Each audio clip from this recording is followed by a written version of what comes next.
Joan Davis Show. I Married Joan, America's favorite comedy show. Starring America's queen of comedy, Joan Davis, as Mrs. Joan Stevens.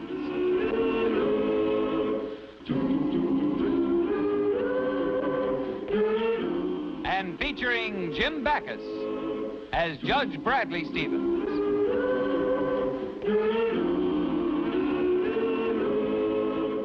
I Married Joan.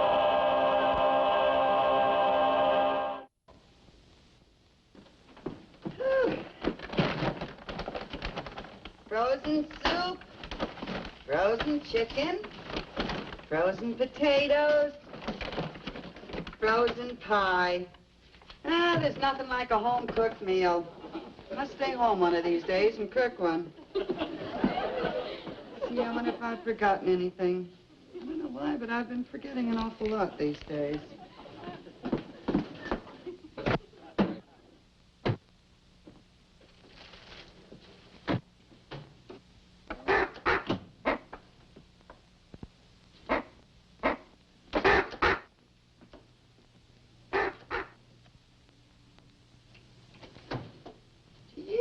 A crow.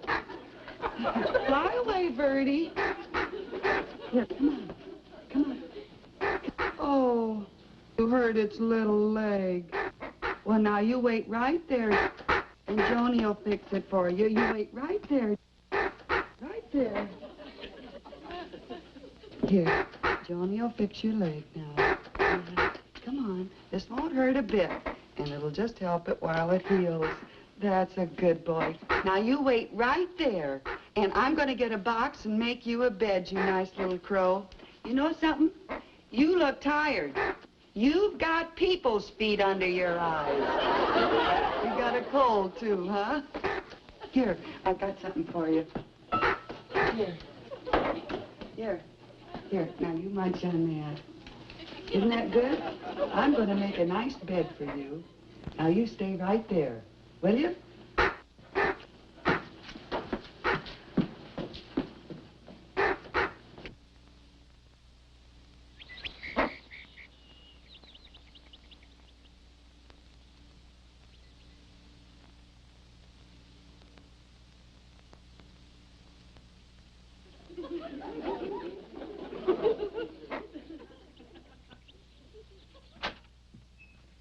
Johnny! I'm home. Oh, hello, dear. Hello, darling. Oh, Brad, I wish your head was bigger. You wish my head was bigger. Joan, what are you talking about? This hat box of yours, dear. I'm just hoping it won't be too small for Christopher. Christopher whom? Oh, I don't know his last name. I just named him Christopher. Oh, it's the darlingest crow. He hurt his leg, so he flew in the kitchen window, and I fixed it. What was wrong with the kitchen window? I didn't fix the kitchen window. I fixed Christopher's leg. That's why I'm making him this bed to convalesce in.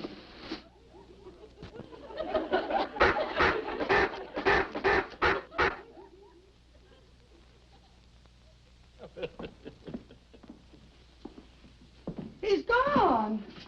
Well, he must have flown back out the window. Well, he's in no condition to fly. He should be grounded. I was going to make a pet of him. Look, dear, I have to look over some briefs before dinner. Oh, Joan, did you get the bank statements like I asked you? I forgot. Well, that's all right, dear. You remember tomorrow, hmm? Okay.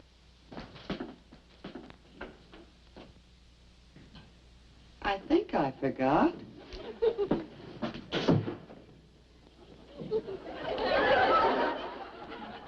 Oh, Brad, you doll boy. He's the same mad, impetuous, romantic spendthrift I married. Brad, I love you! Oh, they're beautiful. Why, each one is a pearl. Tell me, Brad, are they imitation or artificial? What are you talking about? Oh, you know very well. What a wonderful surprise, hiding them in my purse. Look, dear, I'm in no mood for jokes. I had a very tough day in court. I had a case I couldn't settle in court today. Oh, I'm sorry, dear. Do you want to tell me about it? Well, it was Glue-Finger Sebastian. I had him right there before me and couldn't convict him. Well, now he's free again. Why didn't you just send him to jail? Well, Joni, he always has an airtight alibi. He's always miles away from where the robberies occur. I know he has an accomplice, but the police can't find him. And with all your problems, you still thought about surprising me with the pearls. Oh, Joni, will you please? Oh, honey, will you answer that, dear? I want to see how they look on. Hello, Judge. Hello, Janet. Hey.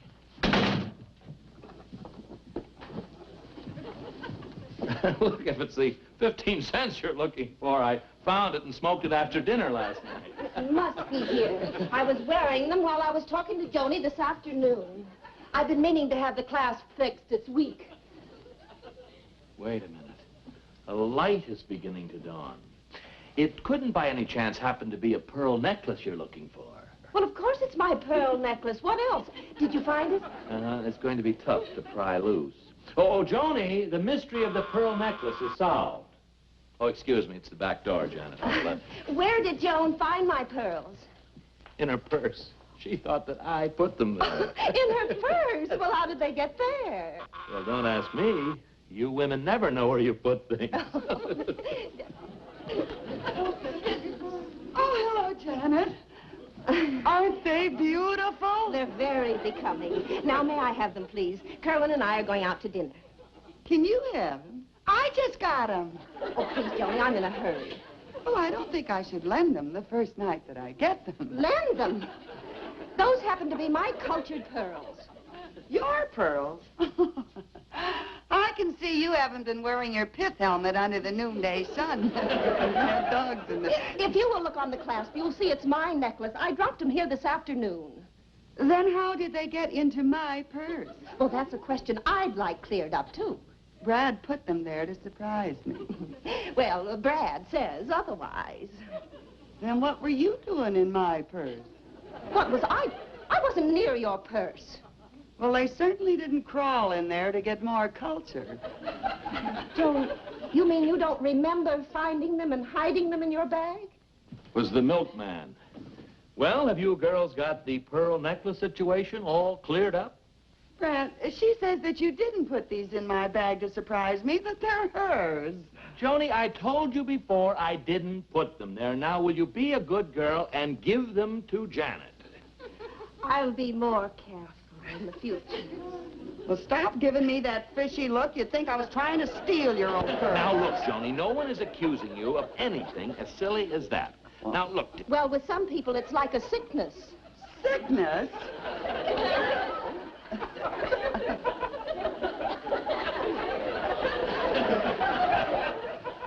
There's your old pearls. Sickness? Janet, what are you talking about?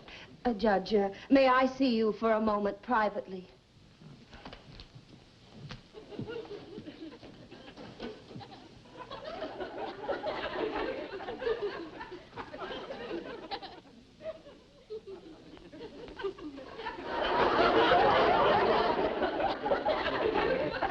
Have you had any hallucinations before or found strange things in your purse?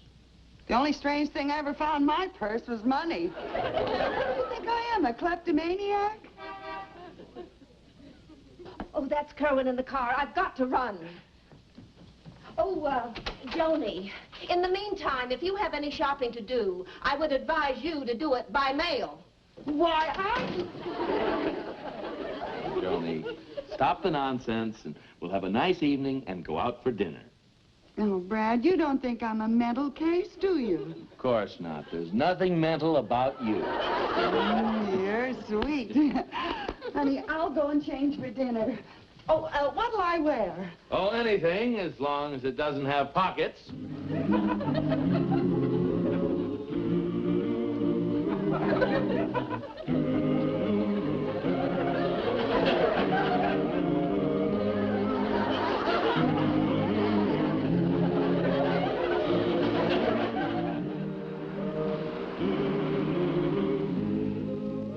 So, you finally decided to come home, huh, Roberosa?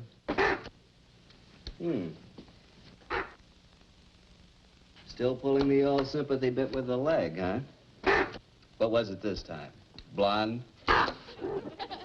Always falling for dames. Last year was that redhead. Took me 2 weeks to teach you to bring the loot back here again. Thank you.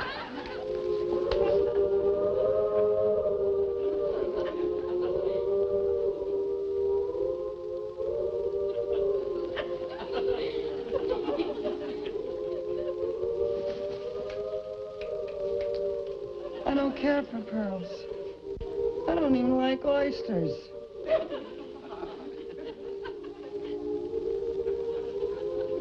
I never really wanted the pearls.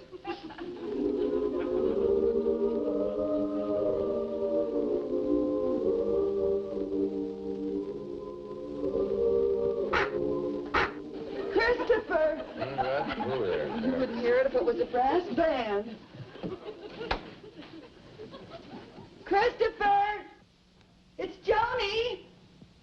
No. Must have been that beef a la mode I ate.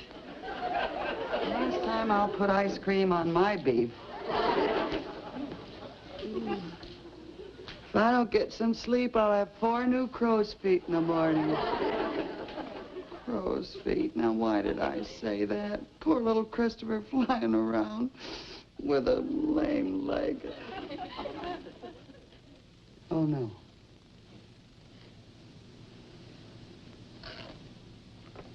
I must be dreaming.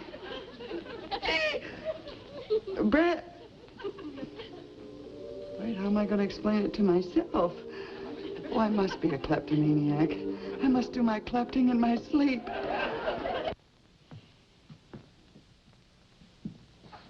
Well, all I ask, Brad, is when I come up for trial to please remember I've been a very good wife except for second-story work nights. Joni, there is no direct evidence that you are a kleptomaniac. You were merely on a ladder leading to an open second-story window in the middle of the night in the pajamas and robe and the... Now, who could be suspicious of an innocent-looking thing like that? I could have been picking roses. On the second floor? They could have had long stems. Brad, that's the cops. I'm not dressed. I wouldn't let them see me. Don't you be silly, dear. No one is going to arrest you. Not while I'm here, dear. Not while the judge is here. Now, the way to clear this up is to follow the logical chain of events. I was in this room, and I went to the dresser, opened my purse to get a handkerchief, and there was...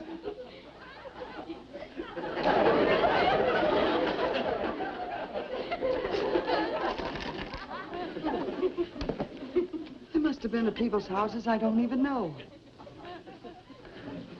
Brad?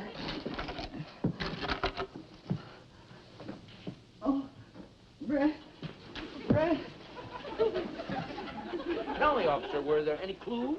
Well, I don't know anything about that, sir. My job is just to canvass the neighborhood and find out if there were more robberies that weren't reported. Did you find any jewels or anything missing this morning? I hope so. I mean, no, what I mean, I don't know, but however, I'll check for you. Joni, are we missing any jewelry? No, I think I got it all. I guess we were unfortunate enough to be missed. That is, there was nothing worthwhile in the house for the robber to be concerned with. Well, thanks again for calling, officer. Thank you, Judge. Yes, not at all. Joan!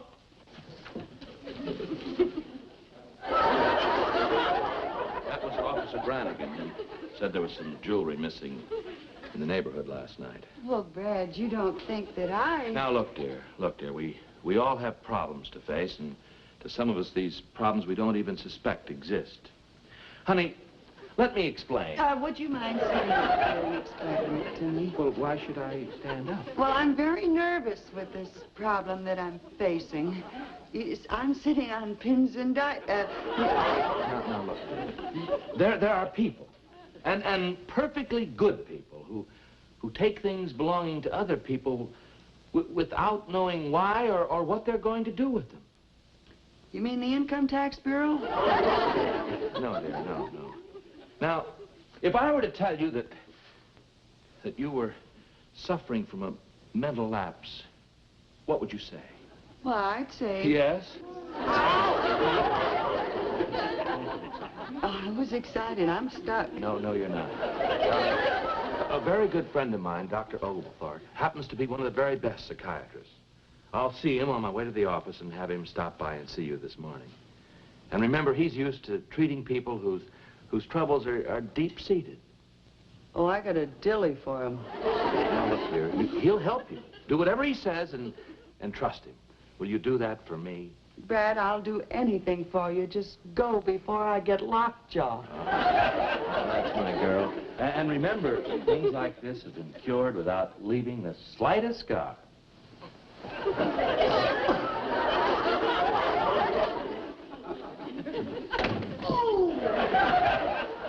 Who said diamonds are a girl's best friend?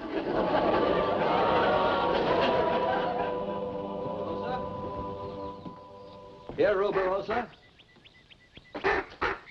So, this is the house, huh? But you stay right there. I'll talk to you later.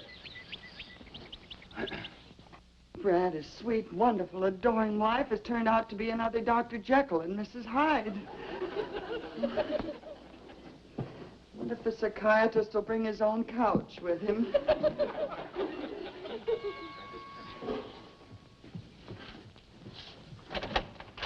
Oh, hello. Oh, please come in. I've been expecting you. You have? Yes, in fact, I was expecting you even sooner, Dr. Oglethorpe. You were? Yes. I hope you'll excuse me. I'm just a little nervous. I've never been psychoanalyzed before. Oh, well, there's really nothing to it. I see. Well, pull up a chair, Doc. Now, now tell me, did anything strange happen here yesterday? Well, I met Christopher. That's what I named him. He's a darling little crow. Oh, that's very important. Go on. Well, he flew in the window. He hurt his little leg, so I fixed it, and then he flew away again. Do you think maybe that has something to do with my problem? I think we're at the heart of the matter. And tell me, what did you do with all the things you collected? Well, I hid them so nobody could find them. I was scared. Well, I'd call that a normal reaction. Perfectly easy to understand. Nothing at all unusual about that. A perfectly normal reaction. And where did you hide them? I don't know. I told you I hid them so nobody would find them. You mean you don't remember what... Try to think. You must remember. Search your memory. Oh, I don't know where I put that either. I'm a mixed-up kid. I know I hid them somewhere in the house, but I don't know whose house. Were you in somebody else's house today? No, I think. Then it must be in this house. I think. Where do you usually hide? When? The jewels. Where are the jewels? Find them if I have to turn this room upside down.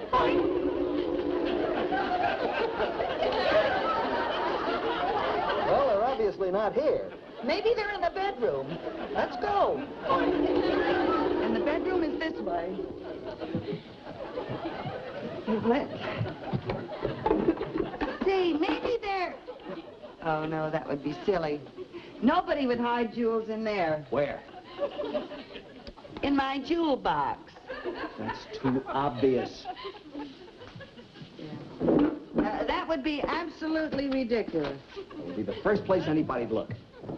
Yeah, it's even got jewels printed in gold letters on the box. See that? You know, a person would have to be absolutely crazy to hide jewels in there. You'd have to be absolutely insane. Screwy. Cracked. Nuts. Shall we take a peek? The jewels. I am crazy. You're right. Both times. Dr. Oglethorpe? Where are you going? Mexico. I got a very sick patient down there. Oh, that's too bad. All right, Sebastian. This is it. Sebastian, that's Dr. Oglethorpe. He finally got his accomplice. Okay, let's go on down to the station. How's both of you? No! No! No! Get out your rubber hoses. Pull out my fingernails. That's all I'm going to say. Now, look, lady, we don't buy that kleptomania story. Why don't you just admit you're an 809? I am not. Joni! Brad! Judge Stevens. Joni, what have they done to you? Oh, please, Brad, I'm not dry yet. I don't know what I'm saying. You see, honey. Judge, you mean you know this crook? This crook happens to be my wife. Oh, Brad, I didn't want them to discover that. You're married to an 809. Now, don't you cry, dear. Everything is going to be all right. But, Judge, we didn't know. Yeah, we're working on this case and we caught this crook. I mean, your wife with the missing jewels. What else could we think? My wife happens to be a very sick woman. In the head. Okay. Oh, Brad, why don't you just leave me? Go away. Leave me. Make a life of your own. There's plenty of chicken liver in the freezer. I darned your brown wool socks. Brought back your overdue library book. Make a fresh start. Oh, and I saved the soup bones for you. Loves to pick on the bones. The marrow's good for him. Makes him nice and... Now, Johnny, no one is going to leave you. We're going to straighten this whole thing out. But we already booked her, Your Honor. How are we going to explain it? My wife is a victim of circumstantial evidence. You mean I'm not an 809? Oh, you're not even a 2x4. Joan, I've been doing a lot of thinking about this, and you just couldn't have committed these robberies. How'd you discover it? Oh, I don't know. I haven't figured it out yet, but there's a missing link somewhere. Christopher, you've come back to me.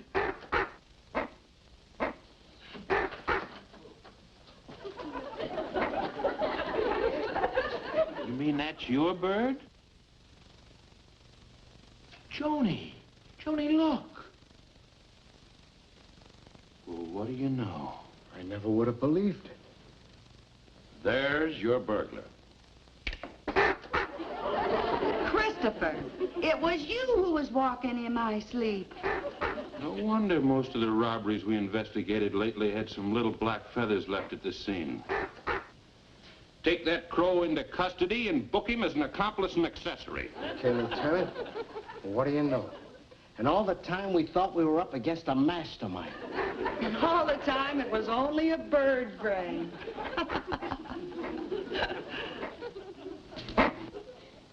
Oh, not you, Christopher. Me.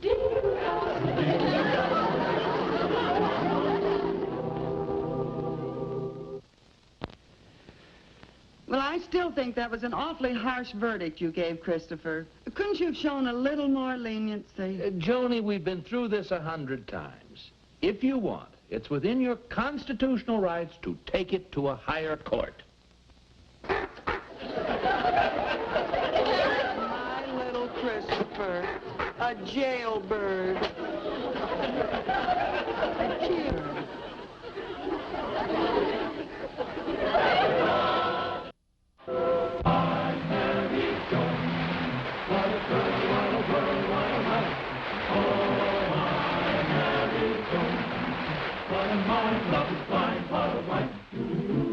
Gideon gay, oh, there she keeps my heart laughing.